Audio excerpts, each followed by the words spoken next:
있잖아. 사이코패스지. 오징어 게임 안에 사이코패스, 소시오패스 천지지. O를 선택하는 사람과 X를 선택하는 사람의 기본적인 차이, 정신적인 차이. 게임을 계속 진행시키고 싶은 사람들은 어떤 사람들이야? 빚이 엄청 많거나 본인 혼자거나, 즉 삶에 희망이 없는 사람. 근데 X를 누르는 사람들, 난 게임을 멈추기를 원해 라고 하는 사람은 돈이 아닌 그 무언가에 대한 희망을 가지고 있는 거야. 근데 여기서 딱 한 가지 예외 상황이 있다. 양동근. 왜냐? 도박. 도박은 딸 수도 있고 잃을 수도 있는 상황에서 인지 왜곡이 생겨. 못 먹어도 고를 눌러버리게 되는 거야. 오징어 게임 2 봤어? 봤어. 아, 나 밤새면서 봤어 거의. 1보다 2가 난 더 재밌었던 것 같아. 아 그래? 왜냐면 1은 너무 다양한 사람들이 나와서 서사가 많아. 근데 2는 일단 스토리라인 자체가 좀 일관된다는 느낌이 있어. 아, O 대 X. 어, 이걸 딱 구분되는 측면이 있고. 아. 그래서 그것과 관련된 흐름이 약간 일관성이 있어서 그냥 한 번에 쭉 몰아보기가 좋았고. 뭐 난 그래서 그런 2가 거야? 좀 더 재밌었어. 아 그래? 그래서 오늘 오징어 게임 2에 대해서 한번 정신과 의사가 본 그 오징어 게임 2 어때? 1에서도 그렇지만 2에서 좀 더 도드라지는 느낌은 나는 선택이야. 그리고 그 선택이 강요되는 선택도 있고 그 강요되는 선택에 반하려고 하는 선택도 같이 있지. 그러니까 예를 들어서 맨 처음에 시작이 일단은 성기훈이라는 주인공이 비행기를 타냐 안 타냐부터 시작을 하잖아. 다시 이 게임에 참여하냐 안 하냐에 대한 아주 중요한 결정이 있는 거고, 그리고 중간에 정말 말도 못하는 연기를 펼친 공유 씨 같은 경우, 이 경우에도 계속 선택을 강요하잖아. 맨 마지막 순간까지도 내가 성기훈을 쏠지 아니면 내가 나 스스로 게임의 룰대로 자결을 할지에 대한 걸 고민하는 과정에서 본인은 자결을 선택한 거 아니야. 아 근데 난 진짜 네가 얘기해서 그런데 공유 있잖아. 사이코패스지. 오징어 게임 안에 사이코패스, 소시오패스 천지지. 어찌됐건 사이코패스는 정신과적으로 봤을 때는 우리가 반사회성 성격이라고 이야기를 하는데, 상대방과의 무슨 협력 관계를 통해 가지고 어떤 가치 창출을 하기보다는 나만을 위해서 상대방을 존중하지 않고 무시하고 짓밟을 수 있는 사람들, 그런 사람들을 기본적으로 사이코패스, 안티소셜, 반사회성 성격이라고 하지. 공유나 이병헌 이런 애들이 다 사이코패스라고 볼 수 있겠네.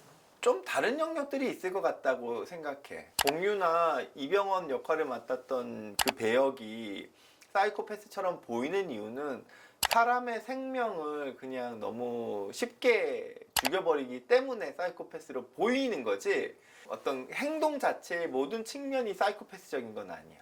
근데 하나를 남을 때 걔가 자기한테 쐈잖아. 본인한테는 그 게임의 룰이 엄청 중요한 사람이겠지. 목숨보다? 지금 그 게임 안에 있는 게임을 진행하는 진행 요원들은 그 게임이 가장 중요한 거 아니야.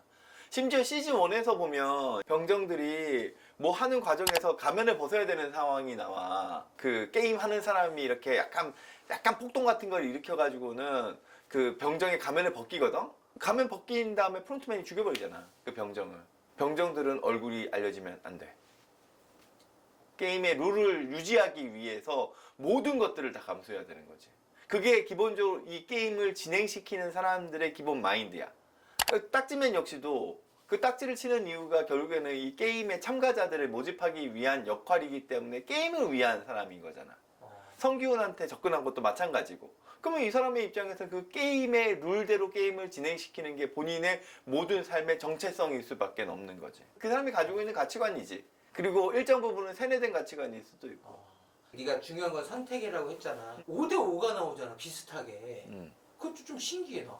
5대5가 나온 가장 큰 이유는 이게 민주적인 투표라고 하지만 공개 투표잖아.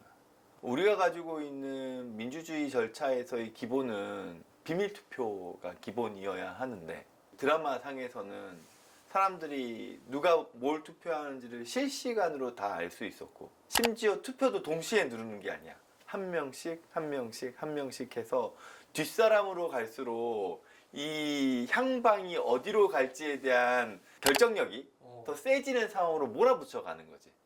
그러면은 만약에 한쪽으로 모든 사람들이 한쪽으로 몰렸을 경우에 당연히 이쪽으로 가겠지만 지금 참가자들의 약간 가치가 양쪽으로 비슷하게 나뉘어져 있는 상황에서는 물론 비밀 투표라면 한쪽으로 확 몰려버리겠지만 분명히 결과는 나오겠지만 한 명씩 한 명씩 했을 때는 그 양쪽의 에너지들을 같이 받아버리기 때문에 결정을 할 때 영향을 받는 거야. 그럼 계속 중간선을 타고 갈 수밖에 없는 거지. 그리고 맨 마지막 사람의 어떻게 보면은 결정이 더 중요해지는 상황이 되는데 여기서는 프론트맨이 되게 그 역할을 크게 하잖아. 그렇지. 광민아, 네가 만약에 그 게임 참가자면 너는 O를 선택할 거야, X를 선택할 거야? 야, 나도 생각해봤거든. O를 선택하는 사람과 X를 선택하는 사람의 기본적인 차이, 정신적인 차이. 게임을 계속 진행시키고 싶은 사람들은 어떤 사람들이야? 빚이 엄청 많거나 본인 혼자거나 내가 가지고 있는 어떤 범죄적인 영역들에 있어서 내가 더 이상 감당할 수가 없거나 즉 삶에 희망이 없는 사람들. 그러니까 내가 이 게임을 해가지고 차라리 큰 돈을 버는 게 내 삶에는 유일한 희망인 상황인 거야. 그러면 당연히 게임에 참여를 해야지. 근데 X를 누르는 사람들, 난 게임을 멈추기를 원해 라고 하는 사람은 돈이 아닌 그 무언가에 대한 희망을 가지고 있는 거야.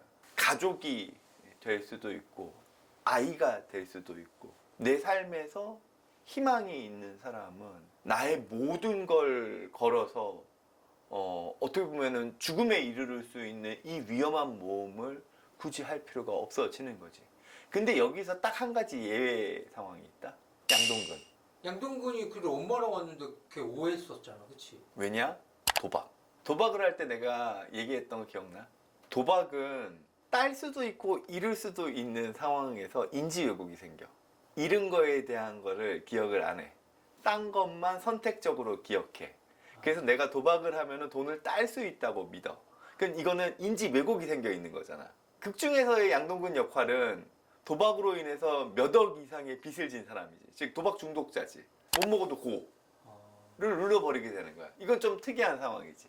그랬다가 이제 나중에는 이제 어머니와의 여러 가지 상황들을 생각하게 되면서 본인 스스로에게 가족이라는 희망, 가치관을 되찾게 되니까 그 다음엔 X를 누르는 거겠지. 또 실제로 그 비하인드 컷 내용들에 보면은 감독이 그런 얘기를 하거든. 성기훈은 사람들이 그 나름대로의 희망과 선함을 가지고 서로 살아갈 수 있다는 거에 대한 신뢰를 가지고 있는 사람이고 프론트맨은 그렇지 않다. 사람들은 다 그 사람들의 어떤 이기적인 상황에서 이기적인 결정을 내리는 사람들이다에 대한 신념을 가지고 있는 거 아니야. 그런 의미에서 프론트맨은 성기훈이 가지고 있는 이 신념을 짓밟고 싶어 하지. 그러니까 성기훈을 게임으로 끌어당긴 이유는, 그리고 그 안에서 프론트맨이 게임의 참여자로 해서 무언가 앞으로 더 보여주고 싶어 하는 내용은 성기훈이 가지고 있는 사람에 대한 소위 말해서 인간애라는 것은 존재하지 않는다라는 걸 밝혀주고 싶은 거라고 생각을 해. 그런 부분은 이 프론트맨이 너가 가지고 있는 인간애라는 가치관은 없어라는 거를 더 강하게 앞으로 서사상 풀어가겠지. 노숙자들이 복권을 선택한 이유? 복권이냐 빵이냐 하잖아. 왜냐하면 우리가 기본적으로 빵에 만족을 하는 사람이라면 하루하루 노동의 가치에 대한 걸 아는 사람이야. 그런 사람이라면 거기 있을 리가 그렇지. 없다. 거기 있을 리가 없지. 내가 하루하루 노동을 통해서 하루하루 밥벌이에 대한 거를 챙기면서 살아가면서 그러면서 차곡차곡 인생을 쌓아가는 사람은 노숙자로 살 이유가 없지. 작은 거에 대한 어떤 가치? 이런 것들이 취약한 거지. 그러니까 뭐 복권 한 방 이것만 계속 노리는 거야. 그러니까 그거 빵 안 먹어도 난 상관없다가 돼버리는 거지. 왜냐면 여기에 대한 가치가 너무 보잘것없다라고 생각을 해버리니까.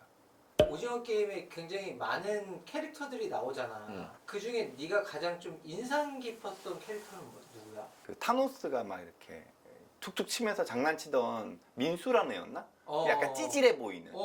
근데 그런 캐릭터가 대다수의 사람들이야. 그냥 일반 사람들의 소심한 모습? 거기서 당당하게 목소리를 내고 사람들로 하여금 어떤 방향으로 이끌고 혹은 내가 다소 이기적이더라도 이기적인 방향으로 주장할 수 있는 사람들은 그거는 목소리 크고 뭐 권력 좀 있고 힘 좀 있고 하는 사람들이나 가능한 거지. 혹은 투지가 강하거나. 근데 대부분의 사람들은 그냥 숨죽이고 있다고.